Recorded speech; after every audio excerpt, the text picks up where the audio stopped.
This statue, its dedication, and 3 memorial stones are all that remain to commemorate the 7 years when the Bank of England turned the ballroom at Trentham Gardens into the central clearinghouse for millions of cheques vital to the war effort between 1939 and 1946.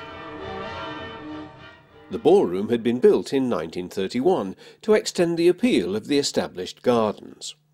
Originally called the Entertainment Hall, it had a dance floor of polished maple wood which was one of the largest in the UK, and the interior was lavishly decorated with gold and bronze cellulosed lacquer work. So successful was this venture that, over the winter of 1938, improvements were made to the ballroom to accommodate greater numbers of dancers.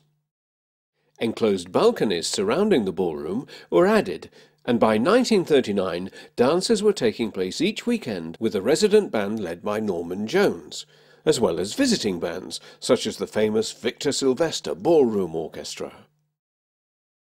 Throughout the 1930s, Trentham Gardens, with its ballroom, lake, gardens and Art Deco swimming pool, had established itself as a popular playground and rendezvous for the Potteries and the Midlands. But throughout this decade there also were rumblings of war. Local historian Graham Bebbington takes up the story. Really, one has to go back to 1931, when the government, in its wisdom, quite rightly, was starting to make preparations for war, knowing what was going on in Nazi Germany at the time. And it had done things like inviting tenders for a new fighter aircraft, which resulted in Mitchell's Spitfire eventually. But also, surprisingly at that time, it started to prepare evacuation plans that even then provided for the evacuation of children, women and babies. But as time went on, around about 1938, they decided that it had got to be reappraised, the whole scheme, and that provided for the evacuation of government departments, including the Bank of England and its clearing bank. The reasoning behind this was that aerial warfare had advanced so much since the First World War, and the powers that be realised that after the bombings in Spain, that if you command the skies and have bombers, then you could soon win the situation. The Imperial Defence Committee decided that something must be done, that the capital would be most likely hit or even wiped out, and so you prepare for this mass evacuation. And that's how the clearing banks came to be at Trentham. The banks set up a working party in 1938. They examined various sites, including Trentham.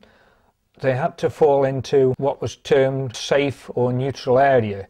Now, these were secret lists drawn up by the government. Amazing really, Staffordshire features on the list. No one seems to know exactly what constitutes a safe or neutral area, because if they'd have looked back to the First World War, they'd have found out that Staffordshire was one of the few areas outside London which in fact had been bombed by Zeppelin in 1916. The postal and railway authorities had to be able to service the site, including the handling of at least 7,000 items of correspondence a day. And of course, in the case of Trentham, the railway station was just across the way, and the postal authorities undertook their part, and that's briefly how they came to be at Trentham. The clearing banks are the nerve centre of clearing cheques to and from various parts of the country, and in 1938 a daily run was 1 million cheques even then, and that was estimated at £130 million.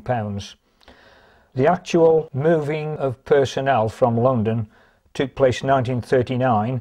First of all, the equipment came up by road convoys, and 1,000 personnel came in by 2 special trains on the 26th of August 1939. The actual place was fully operational a few days later when war was declared. It was actually a masterpiece of organisation and forward planning. Background planning must have been taking place through the Committee of Clearing Bankers, because on Friday the 25th of August 1939, a memo from Mr. Percival Quick, a high-ranking official of Barclays Bank, who became the first comptroller of the Central Clearing House, clarified arrangements for the transfer of personnel and equipment to Trentham. Dear Sirs, I have been in touch with the LMS Railway, and the earliest times that I can arrange for the 2 special trains from Broad Street on the 26th instant for the personnel are 9 p.m, arriving at Trentham Park at 12:20 a.m. Sunday, 9:55 p.m, arriving at Trentham Park at 1:15 a.m. Sunday. It was necessary to settle this definitely, and I have done so.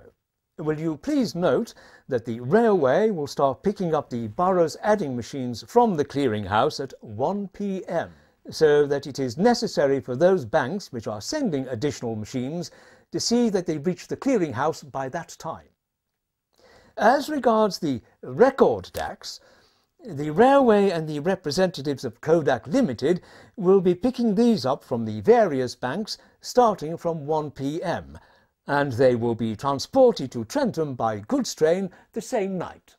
Also on the 25th of August, Mr. F. Goodall, the Deputy Principal of the Bill Office at the Bank of England, sent a terse memo to employees with strict instructions to report to the bank on the following day, bringing their sandwiches, 1 suitcase and 1 attaché case for the move to Trentham Gardens.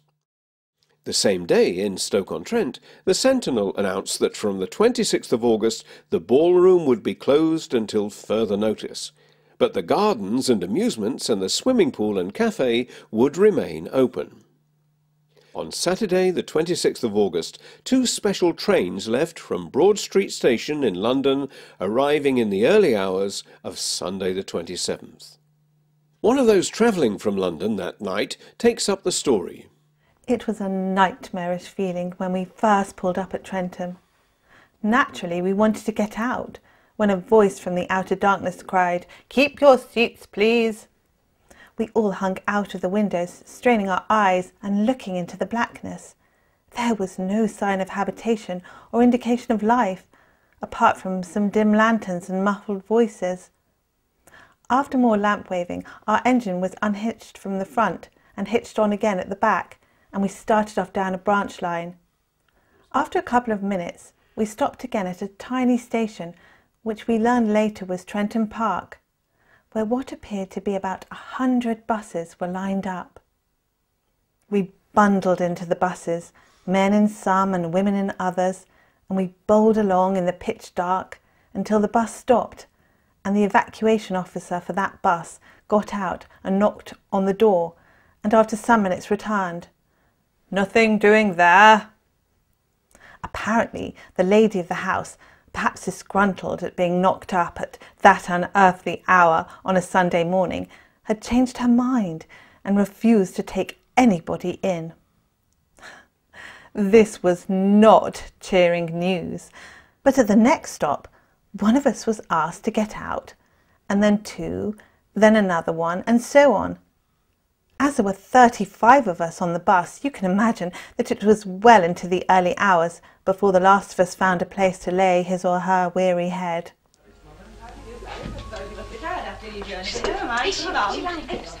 Hey, you two bring us where you were talking there. You know, Gladys, we aren't very posh, so you'll have to take us to find us. And these are my sisters, Mabel. Hello. And Ada. Pleased to meet you. Make yourself comfortable. I bet you're hungry after your journey, aren't you? Come over, Tom, and let us sit by you. Don't mind the poor girl, Mother. And this is Aunt Florrie, Gladys, Bert's sister. Pleased to meet you, Gladys. You here, get that down, you. We would like to express a debt of gratitude to the inhabitants of the Potteries and Newcastle for the more than friendly way they have welcomed us into their homes and done everything possible to make our exile happy and comfortable.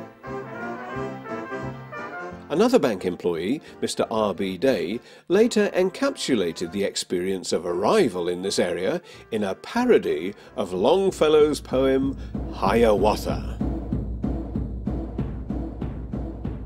You shall hear how up at Trentham, in the potteries of Stafford, there arrived one night so dismal, in 2 trains all hot and smoky, teeming crowds of untamed bank clerks, male and female, all assorted, each complete with case and toothbrush, and with things here not reported. How they bunged them, stuffed them, rammed them into buses cold and cheerless, and by ways so slow and bumpy, took them for that painful night ride to the wigwams of Trent Valers, to the parts of distant Westlands, back again and round the houses, even to the heights of Longton. On the following Sunday morning, members of bank staff set out, eager to see the place in which they were to work for the duration, which they were still optimistic to believe would not be too long. One worker recalled it like this. On arriving at Trentham Gardens, with its large advertisements of dancing, swimming pool, miniature railway, archery and bowling greens, we walked down a road between glorious trees with a glimpse of a large lake and the River Trent, very black and oily looking. We soon came in sight of a large dance hall with innumerable French windows leading into the gardens. Numbers of bank clerks in their shirt sleeves, some in +4s, some in flannels and others in city clothes, were rushing around, putting up trestle tables, dumping adding machines here and recordac machines there. Everybody getting in everybody else's way in a state of absolute chaos. But it was a planned chaos, as another member of staff recorded later in the staff magazine. Before the banking halls descended, a great deal of unobtrusive work had previously been taking place in Trentham.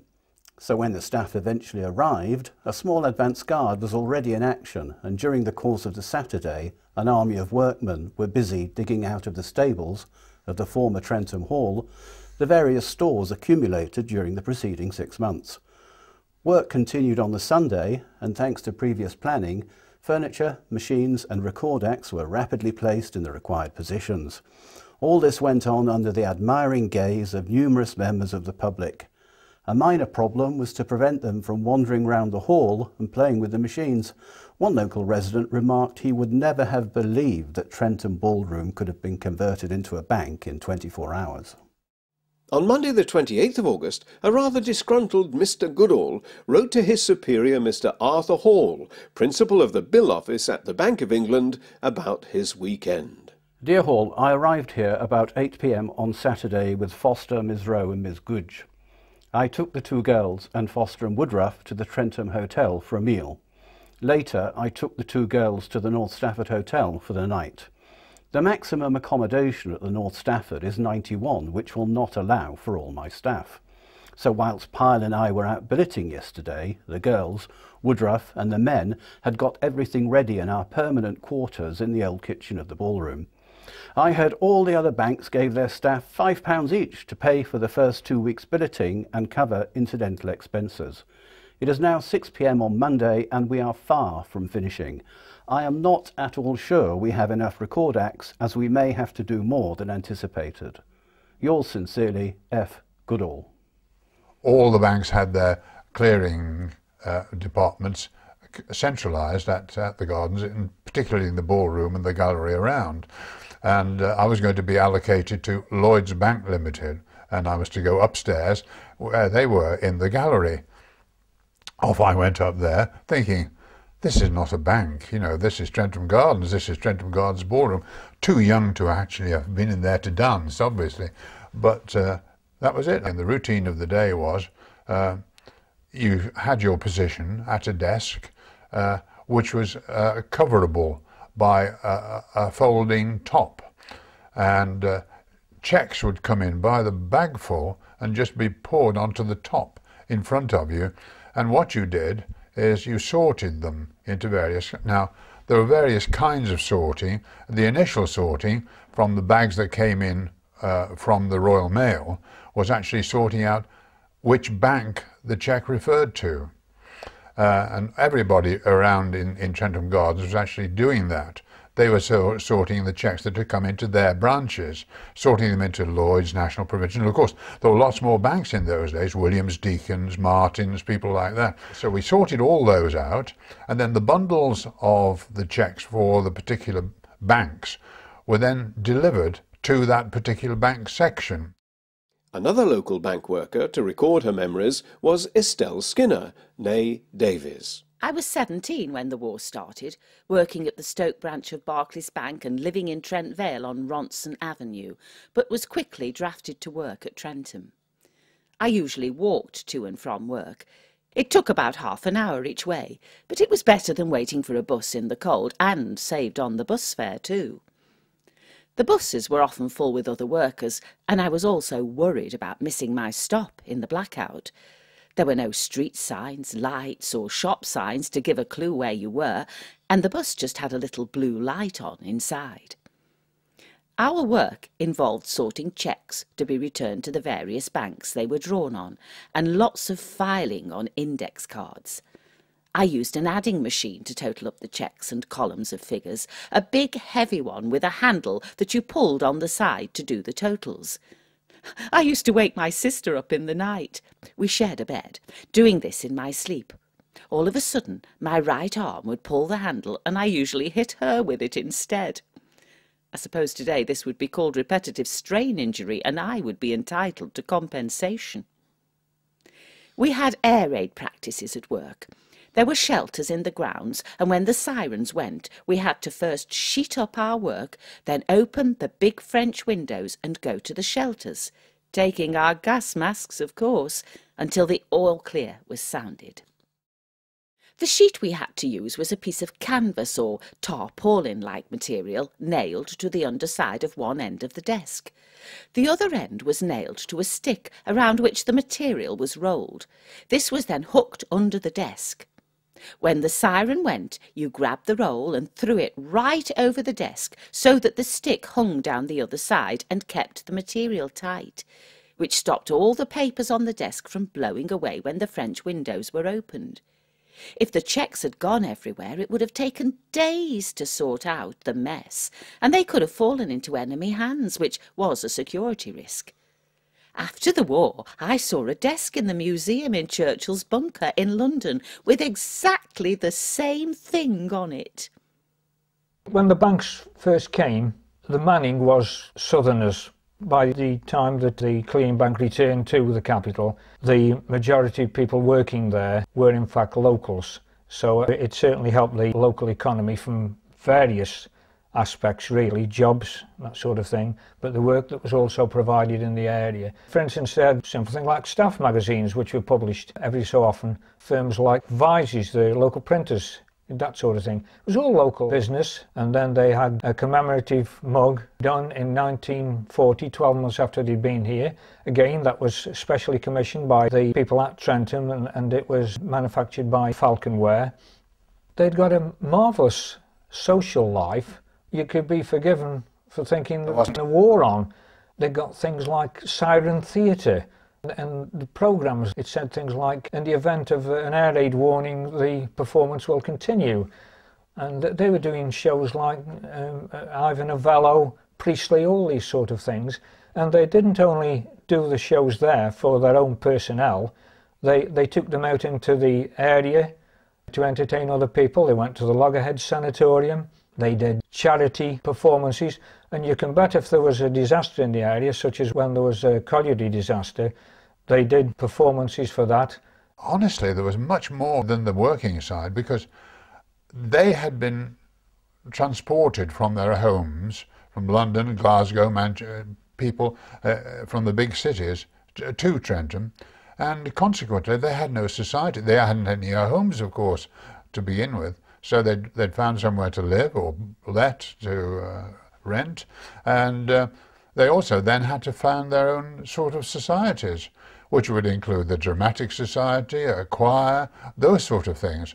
And of course, this was all new to me, and because most of the men of a particular age had already gone into the forces at 18, there were lots of major parts going in the drama society. And anybody who looked a little bit older than their norm, 15 or 16, got the parts. I remember having a really big part in one of the plays, and the people who actually directed the plays became very, very famous. And Nancy Hines, I think, who was one of our directors, became quite a big wheel in Seamer. as did another of the directors. But the late Christopher Bean marked my dramatic performance, and in Act 2 I think I had to go and kiss the heroine, you see, and I was finding that very difficult. I mean, I was, you know, a young man who wasn't used to this sort of stuff. And I remember Nancy saying to me, "Oh, Nora," to the girl, "oh, Nora, for God's sake, take him into the woods." And off we went and did some practicing, which I thought was quite nice, actually. And so that was that. And then there were always smoking concerts that they held in what was the sort of bar, I think. I don't know what it became later on, because I never went there afterwards, strangely enough. But there would be smoking contests, and there'd be fun and jokes and comedians and things like that. So that was another side of things. And also, Alfred Pinnington had come up from London. He had been a member of the Royal Choral Society, quite a senior member. And at that particular time, the Ceramic City Choir had been formed in Stoke. And he was prevailed upon to actually come and do things and conduct and rehearse the choir. And as a result of that, of course, his conductor at the Royal Choral Society, Malcolm Sargent, came up to the Potteries to take over Ceramic City Choir concerts. So that was a wonderful bonus for the area, really. So as you can see, apart from doing the work, apart from looking after the premises, because we all had to take turns in fire watching and manning the fire pump, practicing by, if you've never held a hose pipe with great pressure water coming out of it, believe you me, it's quite an experience. And we'd wander down into the Trent with the little trailer, and we'd set up and, you know, pretend to be firemen. And at night, when we were staying on the premises because of fire watching, we'd walk around in the roof of the ballroom, and of course it was beyond the roof, because that was a sort of type of mouldings which made the roof, and between all the various half domes of the roof there was a walkway, and so we had to go right up there to make sure there were no incendiary bombs and things like that. So you can see immediately too I got an extra cultural activities for pretty well every day I was there, and secondly I was also meeting adults in quantity who had an effect, you know, obviously on the way that I lived. So consequently I can only look back on it all by saying that it really made my life at that particular time. And quite a number of ladies who I got to know later, mainly through their husbands, arrived here as young lady clerks, working in the ballroom, at the desks in the ballroom, in conjunction with the Bank of England, and several of them, after the war was over, married and remained in this area. So there's all that going on at Trentham during the war. A lot of it's still not appreciated, but it's got to be emphasised that Trentham's contribution to the Allied effort shouldn't be underestimated at all. The war ended in Europe in May 1945. But the operations of the Central Clearing House continued in Trentham Ballroom until 1946, although they did start winding down. On Monday the 29th of April 1946, a farewell dance for the local temporary staff of the Central Clearing House was held in the King's Hall, Stoke. The dance was attended by over 1,000 people, and the music was provided by Reg Bassett's band.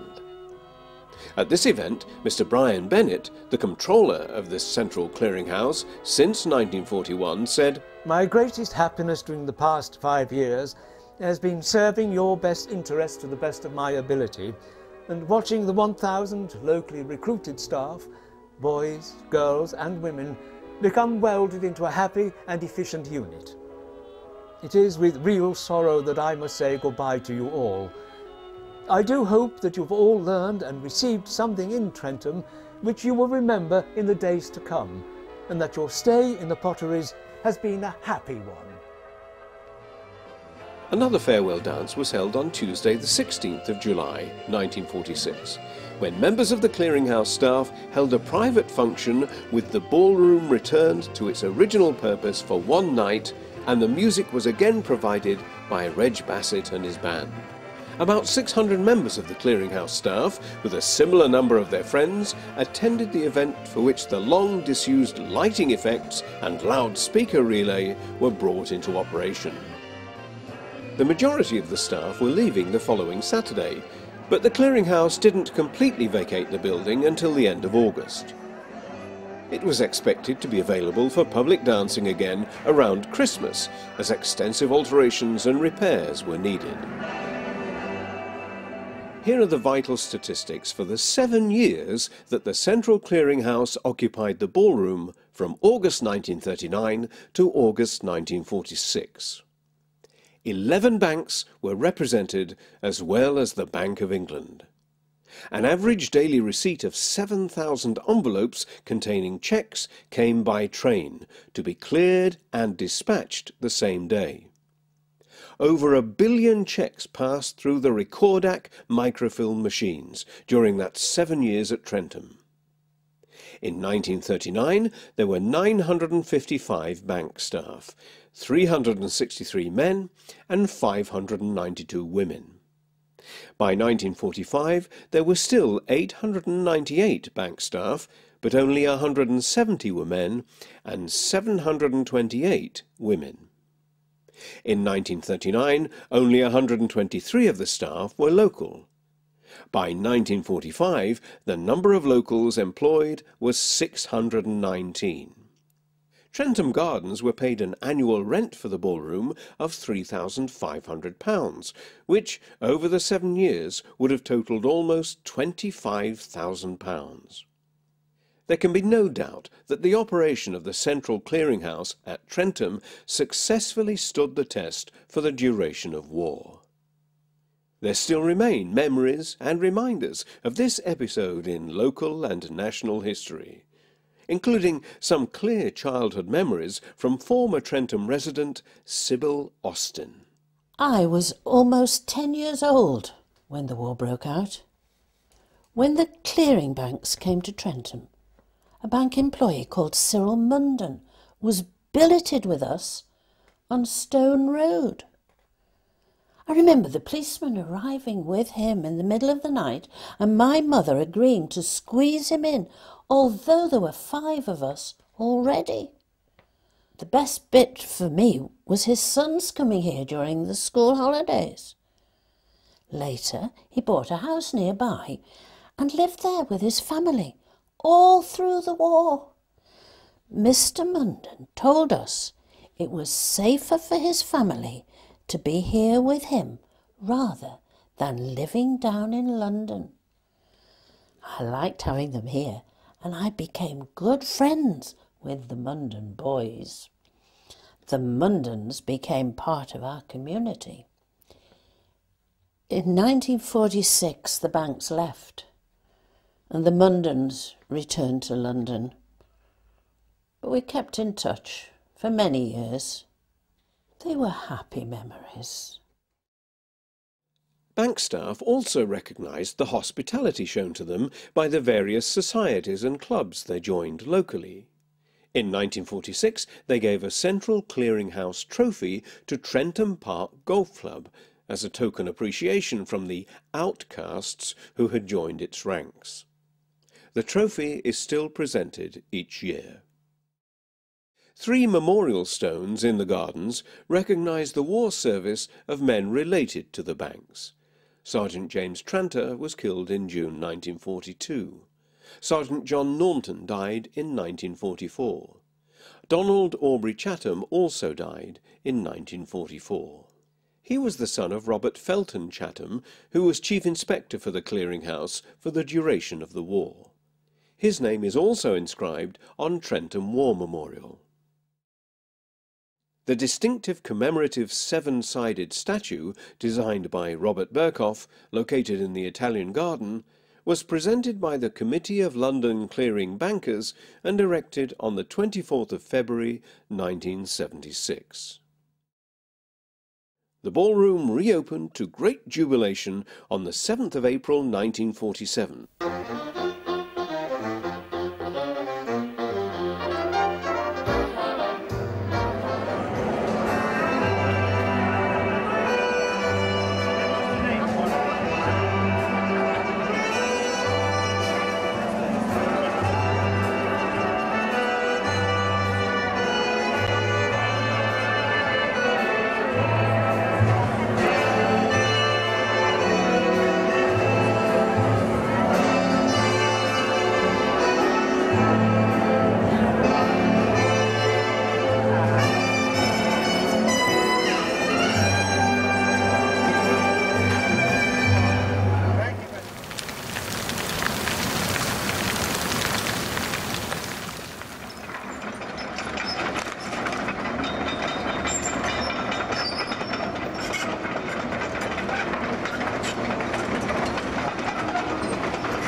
Many visitors to the gardens and garden centre these days may have little idea that on that same site a famous ballroom stood for 51 years, and for 7 of those years it contained a very important bank.